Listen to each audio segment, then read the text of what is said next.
ಸುದ್ದಿಗಳತ್ತ ಗಮನಪ್ಪ. ಬೆಂಗಳೂರಿನಲ್ಲೇ ಇರುವಂತಹ ಕೋಗಿಲು ಬಡಾವಣೆಯ ವಿಚಾರವಾಗಿ ಸಾಕಷ್ಟು ಸದ್ದು ಮಾಡ್ತಾ ಇದೆ.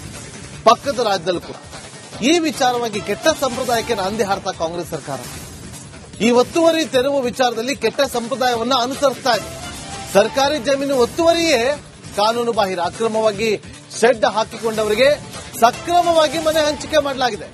ಬೈಯಪ್ಪನಹಳ್ಳಿಯಲ್ಲಿ ಮನೆ ಹಂಚಲು ಸರ್ಕಾರ ಮುಂದಾಗಿದೆ. ಬೆಂಗಳೂರು ವ್ಯಾಪ್ತಿಯಲ್ಲಿ ಇಂತಹ ಹಲವು ತೆರವು ಪ್ರಕರಣಗಳಾಗಿದೆ. ಇದು ಮೊದಲೇನಲ್ಲ. ಈ ಹಿಂದಿನ ಪ್ರಕರಣಗಳಲ್ಲಿ ಪರ್ಯಾಯ ವ್ಯವಸ್ಥೆಯನ್ನ ಮಾಡಿದ್ದೀರಾ? ಹೊಸ ಸಂಪ್ರದಾಯಕ್ಕೆ ನಾಂದಿ ಹಾಡ್ತಿರೋದು ರಾಜ್ಯ ಸರ್ಕಾರಕ್ಕೆ ಸರಿ ಅನ್ನಿಸ್ತಾ ಇದೆಯಾ? ನಾಳೆ ಸರ್ಕಾರಿ ಜಾಗದಲ್ಲಿ ಎಲ್ಲರೂ ಹೋಗ್ತಾರೆ, ಅಲ್ಲಿ ಠಿಕಾಣಿ ಹುಡ್ತಾರೆ, ಆಗೇನ್ ಮಾಡ್ತೀರಿ? ಒಂದಷ್ಟು ಕ್ರಮಗಳನ್ನು ತೆಗೆದುಕೊಳ್ಳಲಿಕ್ಕೆ ರಾಜ್ಯ ಸರ್ಕಾರ ಮುಂದಾಗಿದೆ. ಕೋಗಿಲು ಲೇಔಟ್ನಲ್ಲಿ ಕೇರಳ ಸಿಎಂ ರಾಜಕೀಯ ದಾಳವನ್ನು ಹೊರಡಿಸಿದ್ದಾರೆ. ಪಿಣರಾಯಿ ವಿಜಯನ್ ಮತ ಬ್ಯಾಂಕ್ ದಾಳಕ್ಕೆ ಕಾಂಗ್ರೆಸ್ ಸಿಲುಕಿದೆ. ಮುಸ್ಲಿಂ ಮತ ಬ್ಯಾಂಕ್ ಟ್ರಾಂಪ್ಗೆ ಸಿಲುಕಿದಂತಹ ಕಾಂಗ್ರೆಸ್ ನಾಯಕರು ಒಂದೆಡೆ ಕೆಸಿ ವೇಣುಗೋಪಾಲ್ ಸೂಚನೆ ಪಾಲಿಸಬೇಕು, ಮತ್ತೊಂದೆಡೆ ಮುಸ್ಲಿಂ ಮತ ಬ್ಯಾಂಕ್ ಅನ್ನು ಉಳಿಸಿಕೊಳ್ಳಬೇಕು. ಇದು ಕೇರಳ ಸರ್ಕಾರದ ಇಂಪ್ಯಾಕ್ಟ್. ಕೇರಳ ಸರ್ಕಾರ ತೆಗೆದುಕೊಂಡಂತ ನಿರ್ಧಾರಕ್ಕೆ ಸಿಕ್ಕಂತಹ ಪ್ರತಿಫಲ. ಪಿಣರಾಯಿ ವಿಜಯನ್ ಅವರು ಹೂಡಿದಂತ ದಾಳಕ್ಕೆ ಸಿಲುಕಿ ನಲುಗಾಡಿದ ರಾಜ್ಯ ಕಾಂಗ್ರೆಸ್ ನಾಯಕರು. ನೋಡಿ, ಇಲ್ಲಿ ನೀವು ಆ ಬಡಾವಣೆಗೆ ಹೋಗಿ ಪ್ರತಿಯೊಬ್ಬರನ್ನು ಕೂಡ ವಿಚಾರಿಸಿದಾಗ ಅಲ್ಲಿ ಕೇರಳದವರು ಒಬ್ರೂ ಇಲ್ಲ, ಕೇರಳದ ಮೂಲದವರು ಒಬ್ರು ಇಲ್ಲ. ಎಲ್ಲ ಉತ್ತರ ಪ್ರದೇಶ ಮೂಲದವರಿದ್ದಾರೆ, ಬಿಹಾರದವರಿದ್ದಾರೆ, ಹೊರಗಿನವರು ಕೂಡ ಇದ್ದಾರೆ ಅನ್ನೋ ಮಾಹಿತಿ ಕೂಡ ಇದೆ. ಆದ್ರೆ ಕೇರಳದವರು ಇಲ್ಲದೇ ಇದ್ರೂ ಕೂಡ ಪಿಣರಾಯಿ ವಿಜಯನ್ಗೆ ಯಾಕೆ ಇಷ್ಟೊಂದು ಆಸಕ್ತಿ ಅನ್ನೋ ಪ್ರಶ್ನೆಗಳು ಕೂಡ ಉದ್ಭವವಾಗಿತ್ತು. ಇದಕ್ಕೆ ಕಾಂಗ್ರೆಸ್ ನಾಯಕರು ಉತ್ತರವನ್ನ ಕೊಟ್ಟಿದ್ರು. ರಾಜಕೀಯವನ್ನ ಮಾಡ್ತಾ ಇದ್ದಾರೆ ಅಂತೇಳಿ. ಸ್ಥಳೀಯ ಚುನಾವಣೆಯಲ್ಲಿ, ಕೇರಳದಲ್ಲಿ ನಡೆದಂತಹ ಸ್ಥಳೀಯ ಚುನಾವಣೆಯಲ್ಲಿ ಹತ್ರ 30ರಷ್ಟು ಶೇಕಡವಾರು ಮುಸ್ಲಿಂ ಮತಗಳು ಕಾಂಗ್ರೆಸ್ಗೆ ಬಿದ್ದಿತ್ತು. ಪಿಣರಾಯಿ ವಿಜಯನ್ ಎಲ್ಡಿಎಫ್ಗೆ ಬಿದ್ದಿರಲಿಲ್ಲ. ಇದರ ಭಯ, ಆತಂಕ ಅವರಲ್ಲಿ ಶುರುವಾಗಿತ್ತು. ಹಾಗಾಗಿ ಇಲ್ಲಿನ ವಿಚಾರವನ್ನ ತೋರಿಸಿ ಕಾಂಗ್ರೆಸ್ ಸರ್ಕಾರ ಮುಸ್ಲಿಂ ವಿರೋಧಿಯನ್ನ ಅನುಸರಿಸ್ತಾ ಇದೆ ಅನ್ನೋದನ್ನ ಬಿಂಬಿಸೋದ ಪ್ಲಾನ್ ಆಗಿತ್ತು ಪಿಣರಾಯಿ ವಿಜಯನ್ ಅವರು.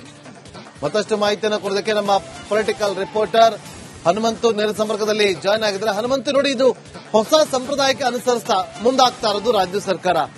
ಇದು ಎಷ್ಟರ ಮಟ್ಟಿಗೆ ಸರಿ ಅನ್ಸುತ್ತೆ? ಇವತ್ತು ಇವರು ಪರ್ಯಾಯ ವ್ಯವಸ್ಥೆ ಮಾಡಿದ್ದೆ ಆದ್ರೆ ಈ ಹಿಂದೆ ಕೂಡ ಅನೇಕ ಜಾಗಗಳಲ್ಲಿ ತೆರವನ್ನ ಮಾಡಿದ್ರು, ಅವ್ರಿಗೂ ಪರ್ಯಾಯ ಕೊಡ್ತಾರ? ಮುಂದಿನ ದಿನದಲ್ಲಿ ಇದು ಮರುಕಳಿಸೋದಕ್ಕೆ ಸಾಧ್ಯತೆಗಳು ಕೂಡ ಇರುತ್ತೆ. ಓವರ್ ಆಗಿ ಮಾತಾಡೋದಾದ್ರೆ ಹನುಮಂತು.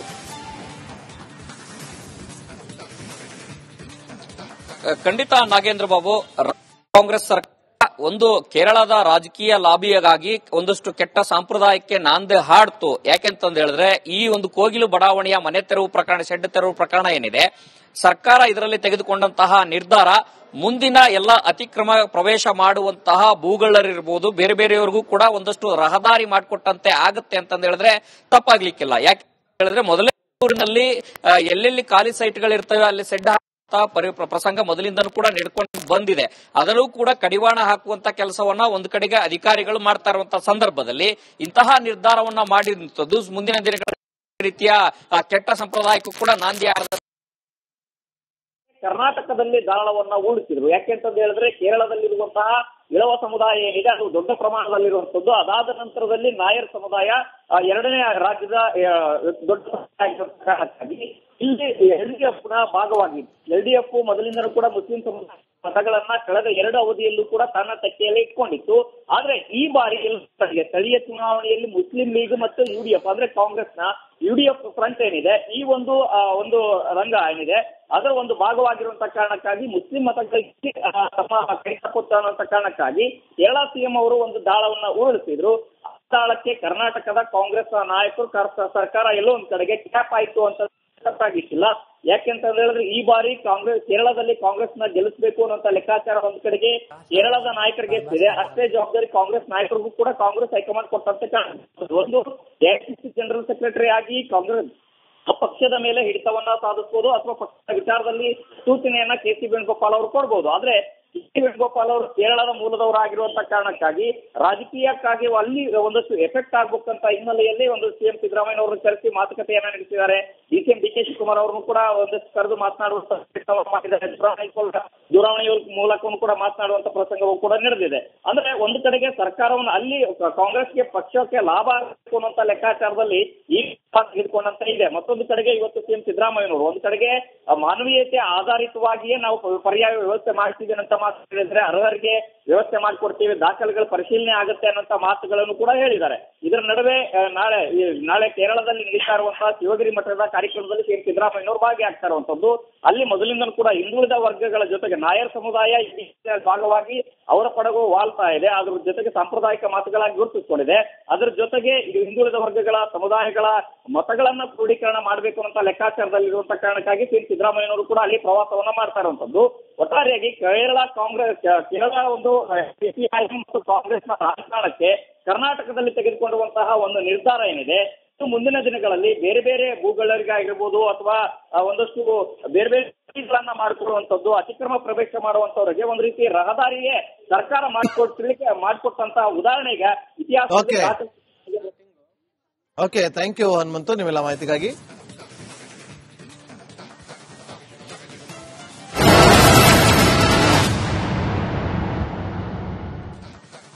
ಸರ್ಕಾರದ ಈ ನಡೆ ಈಗ ಭಾರಿ ಆಕ್ರೋಶಕ್ಕೆ ಕಾರಣವಾಗ್ತಾ ಇದೆ. ರಾಜ್ಯ ಸರ್ಕಾರ ಮಲತಾಯಿ ಧೋರಣೆಯನ್ನು ತೋರಿಸ್ತಾ ಇದೆಯಾ ಅನ್ನೋದು ಇವರೆಲ್ಲರ ಆಕ್ರೋಶ. ಅಕ್ರಮ ವಲಸಿಗರಿಗೆ ಸಿಗುವ ಮನೆಯ ಭಾಗ್ಯ, ನಾವಿಲ್ಲೇ ಹುಟ್ಟಿ ಇಲ್ಲೇ ಬೆಳೆದು ನಮ್ಮ ಮನೆ ಮಠ ಆಸ್ತಿ ಪಾಸ್ತಿ ಎಲ್ಲವನ್ನ ನಾವು ಕಳ್ಕೊಂಡಿದ್ದೀವಿ. ನೆರೆ ರಾಜ್ಯದವರ ಮೇಲಿರುವ ಪ್ರೀತಿ ನಿಮ್ಮದೇ ರಾಜ್ಯದ ಇಲ್ಲೇ ಇದ್ದಂತ ಕನ್ನಡಿಗರ ಮೇಲೆ ಯಾಕಿಲ್ಲ ನಿಮಗೆ? ಕೊಡಗು ನೆರೆ ಸಂತ್ರಸ್ತರಿಗೆ ಇಲ್ಲಿವರೆಗೂ ಕೂಡ ಕನಿಷ್ಠ ಒಂದು ಮನೆ ಕಟ್ಟಿಕೊಡುವ ಕೆಲಸ ಮಾಡಿಲ್ಲ. 2019ರ ಭೀಕರ ಪ್ರವಾಹ ನಿಮಗೆ ನೆನಪಿದೆ ಅಲ್ವಾ? 2019ರ ಭೀಕರ ಪ್ರವಾಹಕ್ಕೆ ಮನೆ ಮಠ ಆಸ್ತಿ ಪಾಸ್ತಿ ಬದುಕು ಜೀವನ ಎಲ್ಲವೂ ಕೂಡ ಕೊಚ್ಕೊಂಡು ಹೋಗಿತ್ತು. ಇಂದಿಗೂ ಕೂಡ ನಾವು ಬೀದಿಯಲ್ಲೇ ವಾಸ ಮಾಡ್ತಾ ಇದ್ದೀವಿ. ಸಂತ್ರಸ್ತರು ನಮಗೆ ಕಾವೇರಿ ನದಿ ತೀರದಲ್ಲಿ ಶೆಡ್ ನಿರ್ಮಿಸಿ ಇಂದಿಗೂ ಕೂಡ ನಾವಲ್ಲೇ ಇದ್ದೀವಿ ಹೊರತು ನಮಗೊಂದು ಮನೆ ಮಾಡಿಕೊಟ್ಟಿಲ್ಲ. ಮನೆ ನಿರ್ಮಿಸ್ತೇವೆ ಅಂತೇಳಿ ಹೇಳಿ 7 ವರ್ಷ ಕಳೆದರೂ ಕೂಡ ಮನೆ ಭಾಗ್ಯ ನಮಗೆ ಸಿಕ್ಕಿಲ್ಲ. ರಾಜ್ಯ ಸರ್ಕಾರದ ವಿರುದ್ಧ ನೆರೆ ಸಂತ್ರಸ್ತರು ಈಗ ಸಿಡಿದೆದ್ದಿದ್ದಾರೆ. ನೈಜ ಸಂತ್ರಸ್ತರ ಧ್ವನಿಯಾಗಿದೆ ನಿಮ್ಮ ರಿಪಬ್ಲಿಕ್ ಕನ್ನಡ. ಆದ್ರೆ ಎಲ್ಲಿಂದೋ ಬಂದು ಅವರ ಪೂರ್ವಪರ ಏನೂ ಗೊತ್ತಿಲ್ಲದೆ ಇದ್ದವರಿಗೆ ನೀವು ಆಧಾರ್ ಕಾರ್ಡ್ ಮಾಡಿ ವೋಟರ್ ಐಡಿ ಮಾಡಿ ಅವರ ಮನೆ ಡೆಮಾಲಿಷ್ ಮಾಡಿದ್ದೀರಿ ಅಂತೇಳಿ ಈಗ ಮನೆ ಕೂಡ ನೀವು ನಿರ್ಮಿಸಿ ಕೊಡ್ತಾ ಇದ್ದೀರಿ. ಅಕ್ರಮವಾದ ಜಾಗವನ್ನ ಸಕ್ರಮ ಮಾಡಿಕೊಡ್ತಾ ಇದ್ದೀರಿ. ಇದು ಆಕ್ರೋಶಕ್ಕೆ ಕಾರಣವಾಗಿದೆ. 42 ವರ್ಷ ಆಯ್ತು ಸರ್. ಇಲ್ಲಿ ನಮ್ಮ ವ್ಯವಸ್ಥೆ ಬಿದ್ದು ಏನೆಲ್ಲ ಹೋಯ್ತು. ಮಕ್ಕಳಿಲ್ಲ, 2 ಹೆಣ್ಮಕ್ಳು, ಗಂಡು ಮಗ ಹೋಗಿ ಆಯ್ತು. ನಾನು ಮುದುಕಿ, ಪೂರಕ್ಕೆ ಮನೆ ಇಲ್ಲ, ದಿವಸಕ್ಕೆ ಜಾಗ ಇಲ್ಲ, ಎಲ್ಲ ಒಂದು ವ್ಯವಸ್ಥೆ. ಶೆಡ್ಡು ಇವರು ಕಾಕಮಾರು ಇವರೆಲ್ಲ ಇವರು ಕೊಟ್ಟು ನಮಗೆ ಮಾಡಿಕೊಟ್ಟಿದ್ರು. ಈಗ ಮಾಡಿದ್ರು, ಯಾಕಂದ್ರೆ ಒಳಗೆ ಇಲ್ಲಿ ಕಾಣಂಗಿಲ್ಲ, ಇಲ್ಲಿ ಹಾಗೆ ಮಾಡಿಕೊಟ್ಟಿದ್ರು. ಬೇರೆ ಕೊಡ್ತಾರೆ, ಪೊನ್ನ ಹೇಳಿದ್ರು ಕೊಡ್ತಾರೆ ಅಂತ ಹೇಳ್ತಾರೆ. ಏನ್ ಭರವಸೆ ನಮಗೆ ಗೊತ್ತಿಲ್ಲ ಸರ್. ಬೇಗ ಆಗದ ನೀವು ದೇವ್ರು ಕೊಟ್ಟಂಗೆ ನಮ್ದು ಎಲ್ಲಿ ಬೇಕಾದ್ರೂ ಹೋಗ್ಬೋದು. ಇಲ್ಲಿ ಅಲ್ಲಿ ಪೌರಟೊಳಗೆ ಹಾಕಿಲ್ಲ. ಇಲ್ಲೆಲ್ಲಾರು ಅಟ್ಲೀಸ್ಟ್ ಎಲ್ಲಾರು ಒಂದು ನಮ್ಮ ಜಾಗ ಇಲ್ಲಿ ನೋಡಿ ಕುಟುಂಬ ಸೌಕರ್ಯ ಕೊಡ್ತಾ ಇದಾರೆ. ಅಲ್ಲಿ ಅಟ್ಲೀಸ್ಟ್ ಏನಾದ್ರು ಜೀವಿಸಲಿಕ್ಕೆ ನಮ್ಗೆ ಆನೆ ಕಾಟದಲ್ಲಿ ಹೋಗೋದು ಇಲ್ಲಿ ಎಲ್ಲಾರು ಇದ್ರೆ ನಮಗೆ ಜೀವಿಸ್ಕೊಂಡು ಹೋಗ್ಬೋದು ಸರ್. 42 ವರ್ಷ ಆಯ್ತು ಸರ್. ಇಲ್ಲಿ ನಮ್ಮ ವ್ಯವಸ್ಥೆ ಬಿದ್ದು ಏನೆಲ್ಲ ಹೋಯ್ತು. ಮಕ್ಕಳಿಲ್ಲ, 2 ಹೆಣ್ಮಕ್ಳು, ಗಂಡು ಮಗ ಹೋಗಿ ಆಯ್ತು. ನಾನು ಮುದುಕಿ, ಪೂರಕ್ಕೆ ಮನೆ ಇಲ್ಲ, ದಿವಸಕ್ಕೆ ಜಾಗ ಇಲ್ಲ, ಎಲ್ಲ ಒಂದು ವ್ಯವಸ್ಥೆ. ಶೆಡ್ಡು ಇವರು ಕಾಕಮಾರು ಇವರೆಲ್ಲ ಇದು 18ರಲ್ಲಿ ಸ್ಪ್ರೆಡ್ ಆಗುಂಟು ನೋಡಿ. ಆ ಟೈಮಲ್ಲಿ ಸುಮಾರು ಮನೆಗಳು ಹೋಗಿದೆ. ಸರ್ಕಾರದಿಂದ ಅನುಕೂಲ ಜಾಗ ಮಾಡ್ಕೊಡ್ತೀನಿ ಅಂತ ಉಂಟು, ಅಲ್ಲಿ ಉಂಟು ಇಲ್ಲಿ ಉಂಟು ಅಂತ ಹೇಳ್ತಾ ಇರಂತೆ. ಯಾರು ಭರವಸೆ ಕೊಟ್ಟಿಲ್ಲ ಇನ್ನೂ ಅಂತ. ಎಲ್ಲೂ ಜಾಗನೂ ನಮಗೆ ಆಗಿಲ್ಲ. ಶೆಡ್ ಈಗ ತಾಲೂಕಲ್ಲಿಗೆ ಇಲ್ಲಿ ಹೋಗ್ಬೇಕಲ್ಲ ಸರ್, ಮಕ್ಕಳು ಮನೆ ನಿರ್ಕೊಂಡು ಇಲ್ಲಿ ಇರಬೇಕಲ್ಲ, ಬೇರೆ ಹೋಗಕ್ಕೆ ಜಾಗ ಇಲ್ಲಲ್ಲ ನಮ್ಮಂತವರಿಗೆ. ಅದಕ್ಕಾಗಿ ಇಲ್ಲೇ ಇರ್ತಾ ಇದೆ. ಜಾಗ ಕೊಡ್ತಾರೆ, ಭರವಸೆ ಇದೆಯಾ? ಹೆಂಗೆ ಭರವಸೆ? ಒಂದೊಂದು ಸರ್ಕಾರ ಬರೋತ್ತಿಗೆ ಒಂದೊಂದು ಮಾತು ಹೇಳ್ತಾರೆ ಸರ್. ಈಗಿದ MLA ಇದು ಮಾಡಿದಾರ? ಈಗ MLA ಬಂದುಬಿಟ್ಟು ಹೇಳಿದೀನಿ, ಅಲ್ಲಿ ಬಸವನಹಳ್ಳಿಯಲ್ಲೋ ಜಾಗ ನೋಡಿದಾರೆ ಅಂತ. ಈಗ ನಮ್ಮ ಈ ಸಿದ್ದಾಪುರ ಪಂಚಾಯತಿ ವ್ಯಾಪ್ತಿಯಲ್ಲಿ ಎಷ್ಟೋ ಪೈಸೆಗಳ ಜಾಗ ಇದೆ, ಯಾವುದೂ ಹಿಡಿತಾ ಇಲ್ಲ. ಇದು 18ರಲ್ಲಿ ಸ್ಪ್ರೆಡ್ ಆಗಿ ಉಂಟು ನೋಡಿ. ಆ ಟೈಮಲ್ಲಿ ಸುಮಾರು ಮನೆಗಳು ಹೋಗಿದೆ. ಸರ್ಕಾರದಿಂದ ಅನುಕೂಲ ಜಾಗ ಮಾಡಿಕೊಡ್ತೀನಿ ಅಂತ ಉಂಟು, ಅಲ್ಲಿ ಉಂಟು ಇಲ್ಲಿ ಉಂಟು ಹೇಳ್ತಾ ಇರಂತೆ, ಯಾರು ಭರವಸೆ ಕೊಟ್ಟಿಲ್ಲ ಇನ್ನೂ ಅಂತ. ಶೆಡ್ಡಿಗೆ ತಾಲೂಕಲ್ಲಿಗೆ ಇಲ್ಲಿ ಹೋಗ್ಬೇಕಲ್ಲ ಸರ್, ಮಕ್ಕಳು ಮನೆ ನಿರ್ಕೊಂಡು ಇಲ್ಲಿ ಇರಬೇಕಲ್ಲ, ಬೇರೆ ಹೋಗಕ್ಕೆ ಜಾಗ ಇಲ್ಲಲ್ಲ ನಮ್ಮಂತವರಿಗೆ, ಅದಕ್ಕಾಗಿ ಇಲ್ಲೇ ಇರ್ತಾ ಇದೆ. ಜಾಗ ಕೊಡ್ತಾರೆ, ಭರವಸೆ ಇದೆಯಾ? ಹೆಂಗೆ ಭರವಸೆ? ಒಂದೊಂದು ಸರ್ಕಾರ ಬರೋತ್ತಿಗೆ ಒಂದೊಂದು ಮಾತು ಹೇಳ್ತಾರೆ ಸರ್. ಈಗಿದ MLA ಇದು ಮಾಡಿದಾರ? ಈಗ MLA ಬಂದುಬಿಟ್ಟು ಹೇಳಿದೀನಿ, ಅಲ್ಲಿ ಬಸವನಹಳ್ಳಿಯಲ್ಲೋ ಜಾಗ ನೋಡಿದಾರೆ ಅಂತ. ಈಗ ನಮ್ಮ ಸಮಸ್ಯೆ ನಮಗೆ ವರ್ಷ ನೀರು ಬರ್ತಾ ಇರ್ತದೆ ಸರ್. ಬಂದ್ರೆ ನಮ್ಮನ್ನ ವರ್ಷ ತಗೊಂಡೋಗಿ ಗಂಜಿ ಕೇಂದ್ರಕ್ಕೆ ಹಾಕ್ತಾ ಇರ್ತಾರೆ. ಗಂಜಿ ಕೇಂದ್ರಕ್ಕೆ ಹೋಗ್ತೀವಿ, ನೀರಿಲ್ದ ಮೇಲೆ ಪುನಃ ನಾವು ಅದೇ ಗುಡಿಸಲಿಗೆ ಬಂದು ಸೇರ್ಕೊಳ್ತೀವಿ. ಈಗ 18ರಲ್ಲಿ ನೀರು ಬಂದು ನಮ್ಮದು ಫುಲ್ಲು ಇದಾಗಿ ಹೋಯಿತು. ಆದ್ರೆ ಇಷ್ಟುವರೆಗೆ ನಾವು ನಮಗೆ ಯಾವ ವ್ಯವಸ್ಥೆನೂ ನಮಗೆ ಮಾಡಿ ಕೊಡ್ಲಿಲ್ಲ. ಅಲ್ಲಿ ಕೊಡ್ತೀವಿ ಇಲ್ಲಿ ಕೊಡ್ತೀವಿ ಅಂತ ಹೇಳ್ತಾ ಇದ್ದಾರೆ. ಇಲ್ಲಿ 130 ಟೋಟಲ್ 162 ಮನೆ ಇದೆ ಸರ್ ಒಳೆಕರೆಯಲ್ಲಿ ಕೊಟ್ರೆ ಎಲ್ಲರಿಗೂ ಕೊಡ್ಬೇಕಾಗ್ತದೆ ಸರ್. ನಮ್ಮ ಪ್ರತಿನಿಧಿ ಅನುಕಾರ್ಯಪ್ಪ, ಮಡಿಕೇರಿಯ ಪ್ರತಿನಿಧಿ ಅನುಕಾರ್ಯಪ್ಪ ಈಗ ನೇರ ಸಂಪರ್ಕದಲ್ಲಿದ್ದಾರೆ. ಅನುಕಾರ್ಯಪ್ಪ, ಸುಮಾರು ಎಷ್ಟು ಮನೆಗಳು ಬಿದ್ದು ಹೋಗಿದ್ದು, ಎಷ್ಟು ಜನ ಸಂತ್ರಸ್ತರು ಇವತ್ತು ಬೀದಿಯಲ್ಲಿದ್ದಾರೆ, ಅಂತವರ ಕೂಗು ಏನು, ಏನ್ ಹೇಳ್ತಾ ಇದ್ದಾರೆ ಸರ್ಕಾರದ ಈ ನಡೆಗೆ ಅವರು, ಎಷ್ಟು ಅಗತ್ಯ ಇದೆ ಆ ಭಾಗದಲ್ಲಿ ಜನರಿಗೊಂದು ಸೂರು? ಅನುಕಾರ್ಯಪ್ಪ.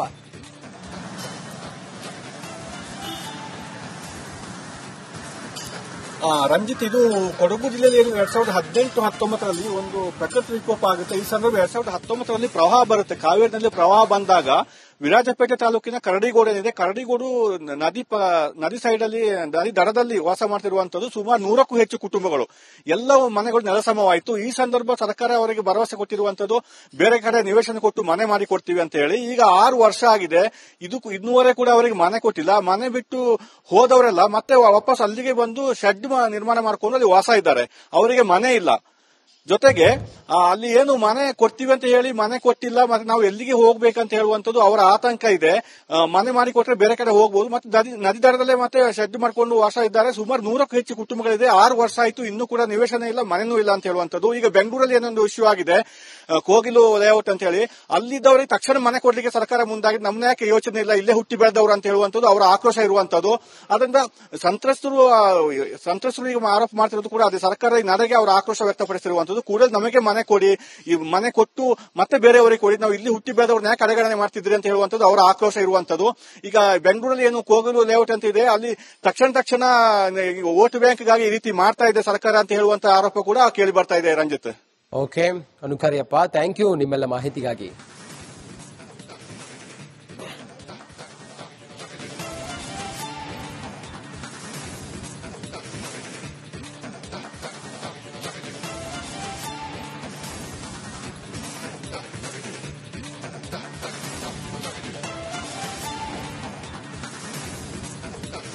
ಕೋಗಿಲು ಬಡಾವಣೆಯ ನಿರಾಶ್ರಿತರಿಗೆ ಒಂದು ರೀತಿಯಲ್ಲಿ ಜಾಕ್ಪಾಟ್ ಹೊಡೆದಿದೆ ಅಂದ್ರೂ ಕೂಡ ತಪ್ಪಾಗೋದಿಲ್ಲ. ಇವತ್ತು ಯಾರೆಲ್ಲ ಅಲ್ಲಿ ಸರ್ಕಾರಿ ಜಾಗದಲ್ಲಿ ಮನೆಗಳನ್ನ ಕಟ್ಟಿಕೊಂಡಿದ್ರು, ಅದನ್ನ ಸರ್ಕಾರವೇ ಅದನ್ನ ತೆರವುಗೊಳಿಸುವಂತ ಕೆಲಸವನ್ನ ಮಾಡಿತ್ತು. ಈಗ ಯಾರೆಲ್ಲ ನಿರಾಶ್ರಿತರಿದ್ರು ಅವರಿಗೆ ಒಂದು ರೀತಿಯಲ್ಲಿ ಜಾಕ್ಪಾಟ್, ಸರ್ಕಾರದಿಂದಲೇ ವಸತಿ ವ್ಯವಸ್ಥೆಯನ್ನ ಕಲ್ಪಿಸೋದಕ್ಕೆ ಮುಂದಾಗಿರೋದು. ಕೋಗಿಲು ಲೇಔಟ್ನಲ್ಲಿ ಜಿಬಿಎ ಜಿಲ್ಲಾಡಳಿತದ ವತಿಯಿಂದ ಸರ್ವೆ ನಡೀತಾ ಇದೆ. 3 ಇಲಾಖೆಯ ಅಧಿಕಾರಿಗಳಿಂದ ಪರಿಶೀಲನೆ ನಡೀತಾ ಇರೋದು. ಮನೆ ನೀಡುವ ವಿಚಾರವಾಗಿ ನಿರಾಶ್ರಿತರಿಂದ ದಾಖಲೆಯನ್ನ ಸಂಗ್ರಹಿಸಲಾಗ್ತಾ ಇದೆ. ಕೋಗಿಲು ಲೇಔಟ್ಗೆ ಯಲಹಂಕ ತಹಶೀಲ್ದಾರ್ ಭೇಟಿ ಕೊಟ್ಟಿದ್ದಾರೆ. ಯಲಹಂಕ ತಹಶೀಲ್ದಾರ್ ಶ್ರೇಯಸ್ ಭೇಟಿ ಕೊಟ್ಟು ದಾಖಲೆಗಳನ್ನ ಪರಿಶೀಲನೆ ಮಾಡ್ತಿದ್ದಾರೆ. ಆಧಾರ್ ಕಾರ್ಡ್, ವೋಟರ್ ಐಡಿಗಳ ಪರಿಶೀಲನೆಯನ್ನ ಮಾಡಲಾಗ್ತಾ ಇದೆ.